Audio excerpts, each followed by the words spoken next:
Hello, I'm Bob Peterson with 4A America. Today we're looking at the Hanabi HVS-100 and 110 switcher. These switchers are very compact, very affordable. They're available either in an all-in-one package as you see here or in a split panel and frame configuration. The switcher has a maximum of 12 inputs and a maximum of 8 outputs. In addition, it has an HDMI output that can be used for program or for multiviewer. As you see here, we have a multiviewer screen on one of our outputs. We have a program screen here being driven from the control panel. The traditional layout on this panel makes it very easy for inexperienced operators to use. We have a program bus, preset bus, fader transitions, 4 keyers, have a delegated bus for 8 aux outputs, in addition to clean, program, and preview outputs.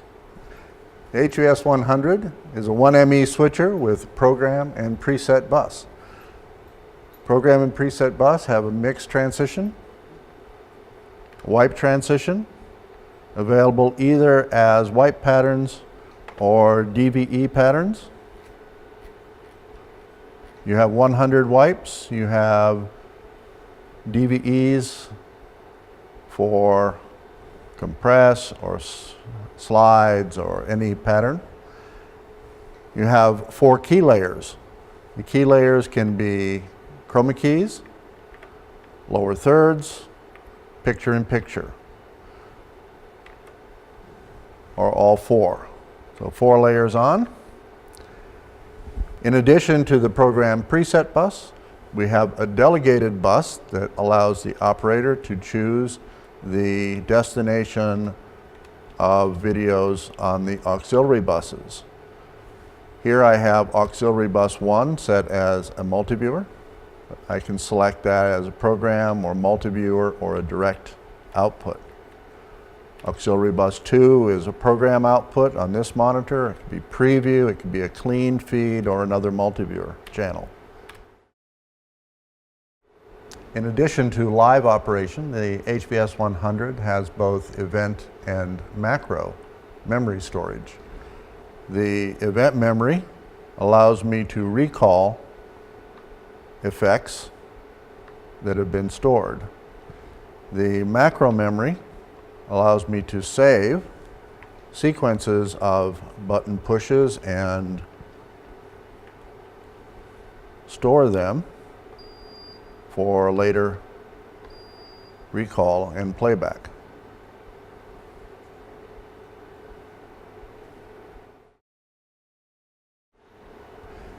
The event memory on the HVS-100 allows 100 events to be stored. These can be cut events or transition events. To save an event, I enable the system, turn on what I want to save,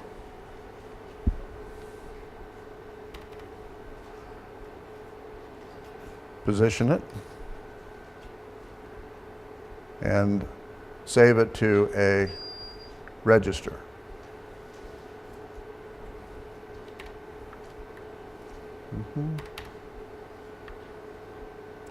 If I choose a new location for that effect, save that with a transition.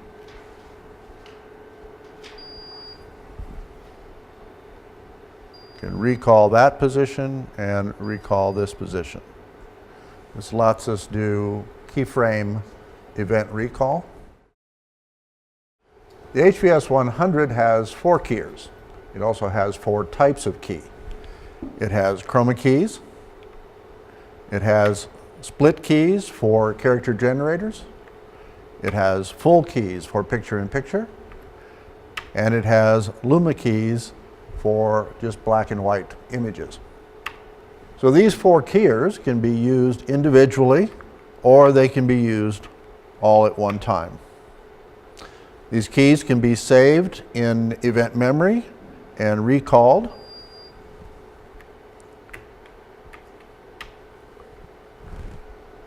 in any combination. The full keys are used to create picture-in-picture. If I select the type as full and the positioner with DVE on, when I bring the key on air, I have a picture-in-picture. That picture-in-picture can be resized from full screen to 800%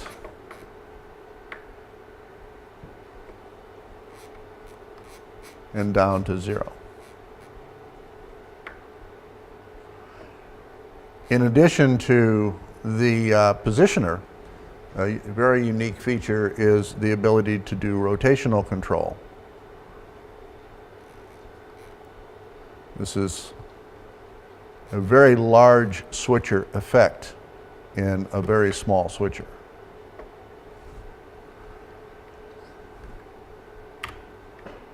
Another key type is a bus key. This bus key uses a separate key fill and source. On the HVS-100, we have 2 still stores. These still stores allow 32-bit target files to be loaded. The 32-bit target file has a built-in alpha channel. So I can do an alpha key on a single still store. So you see here we have a still that was created with alpha, and it's transparent, automatically transparent over program. I can position this with my DVE as well by enabling the built-in DVE with rotational or position effects. So for instance, a lower third can become an upper third with no change in the graphic,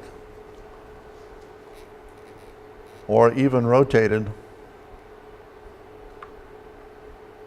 as a sidebar key.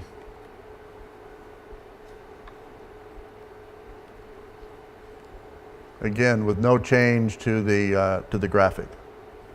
Simply rechange, just simply place it where you want it to be. The HVS-100 has a chroma key that can be assigned to any of the 4 keyers. In the keyer setup, choose chroma key fill and chroma key source. Then in the chroma key menu, go to the auto chroma key and select on. You see the chroma key signal shown. Adjust the cursor for the color that you want to knock out. Turn off the chroma key and you're finished. This chroma key has fine-tuning adjustment for background color, density, solids, to help you get a perfect chroma key.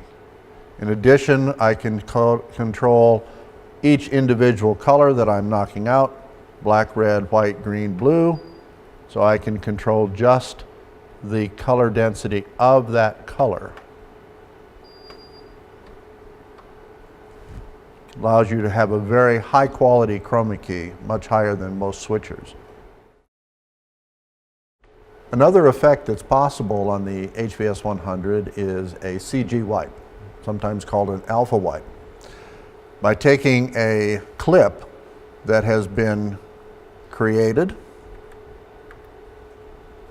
I can use this animated clip as a transition between program and preset bus. So to do that, I set up the CG wipe and just play through. The HVS-100 allows roughly 900 frames of animation divided between 2 still stores. So the HVS-100 has a program output, but it also has auxiliary outputs that can dissolve and have keys over. I have aux3 shown here on the display. So aux3, if I change my source, it dissolves instead of cutting. In addition, I can assign a downstream key over the top of the aux without having it appear on program. So I can have a separate program feed and a separate auxiliary feeds with keys over the top and with transitions under the key.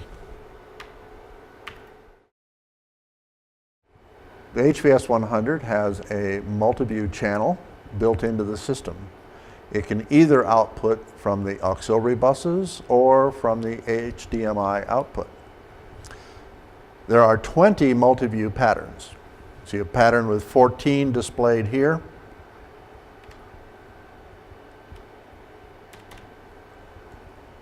I can have patterns from 2 up to 16 in a variety of configurations.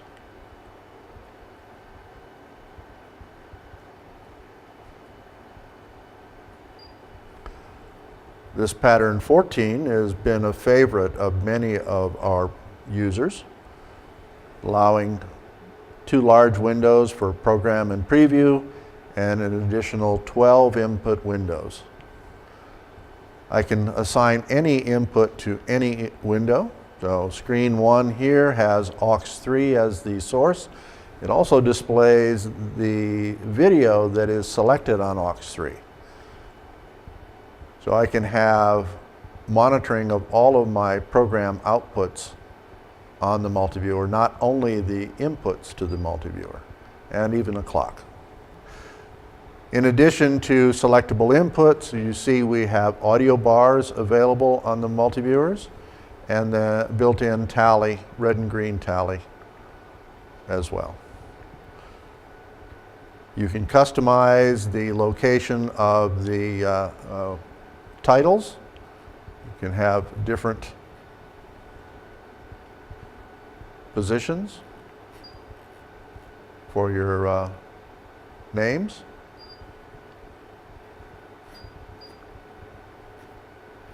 Even put the names above or below.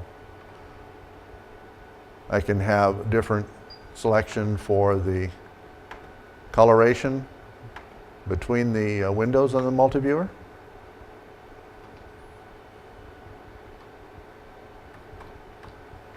Okay. A very nice feature on the HVS-100 switcher is the standard web browser. The standard web browser that you see here allows me to see all of the status and control all features of the switcher without having to build a custom interface. I can see the mix levels and wipe levels selected for each of the program and key layers. I have a full array of menu settings for setting up the switcher. This is the same as the settings on the control panel and works in parallel with the control panel.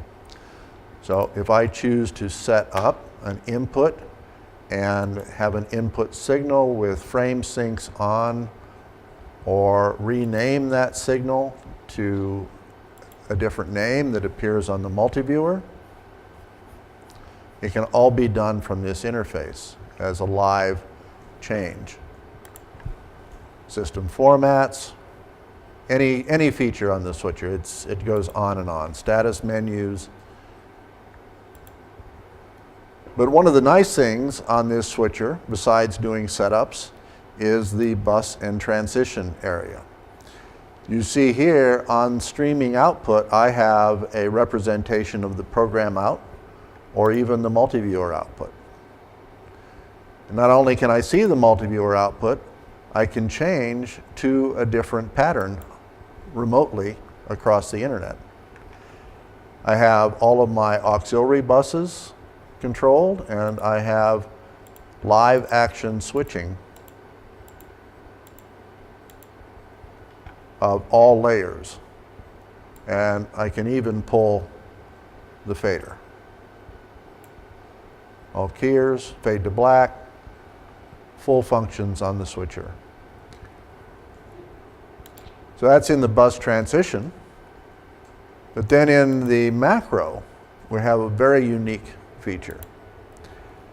So here I have a macro that we created earlier. And if I edit that macro, I can see all the steps that were included in the macro. And I can change the duration of any of these steps. And equally as important, I can add and delete from the macro directly from the switcher or from the web interface. So whether I want to add a new cross point, background program cross point color bars, and add that to the macro, it will add it as a new entry on the macro. So you can sit and edit your macros while the switcher is being used in production, allowing the producer an amazing amount of flexibility on system control. In my event memory, I can see all of my events. And on this interface, I can see what layers are included as part of the event before I recall it. I can even edit the layers prior to recall. In the store function, I can create a new event and trim it to just those layers that I'm interested in and store that as an event. I can rename the event.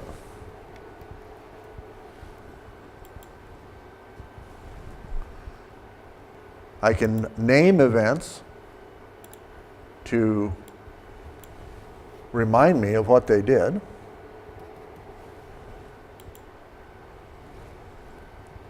When I select an event, I can see all of the layers that are included in the event, and I can recall the event directly from this panel or from the desktop panel. I can store new events, selecting an event and selecting the layers that I want to include. Give it a name.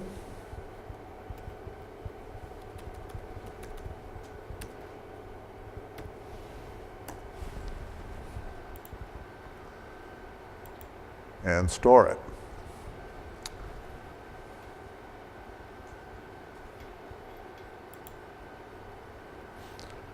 I have a direct pattern memory as well to allow me to store white patterns that I use often.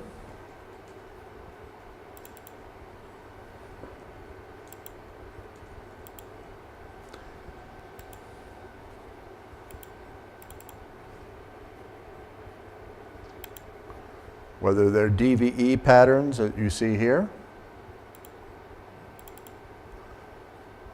or plain white patterns. They can all be saved into the direct memory and then recalled by number.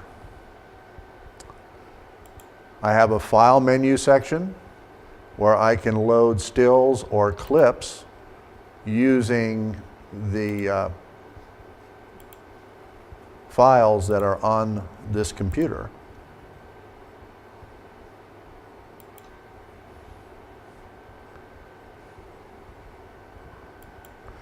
And upload them directly into the video processor. I have an array of external devices that I can work with. I have tally devices, VTR and VDCP control. You see here a VDCP player built into the switcher.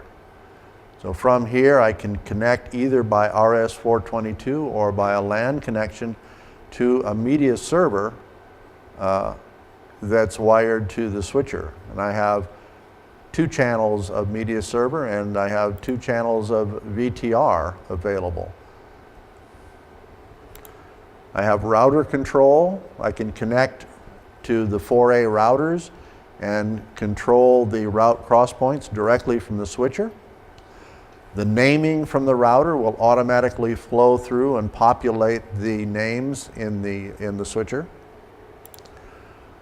I have 5 auxiliary units that can be attached to the system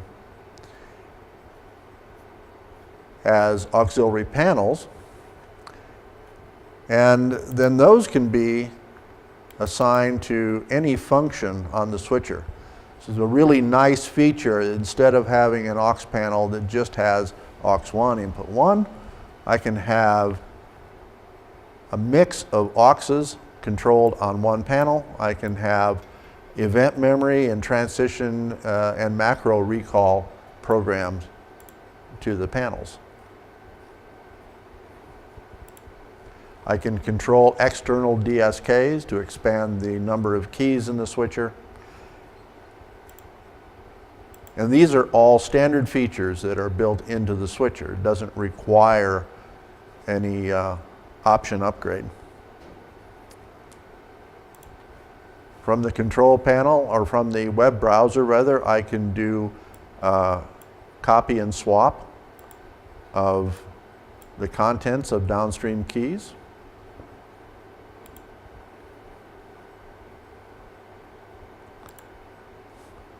I can modify my wipes. I can do so many things that can be done directly from here. We were looking at chroma keys earlier. I have a chroma key adjust from here instead of from here. Basically anything that can be done on the control panel can be done on the web interface. The web interface uses standard browsers, and so it doesn't have to be an installed program. It can run on any computer. And if you have a wireless network, it can even run off onto tablets and cell phones. We have a lot of users that use their cell phones to actually switch the program outputs during setup outside of their control room. Very strong part of the HVS feature set.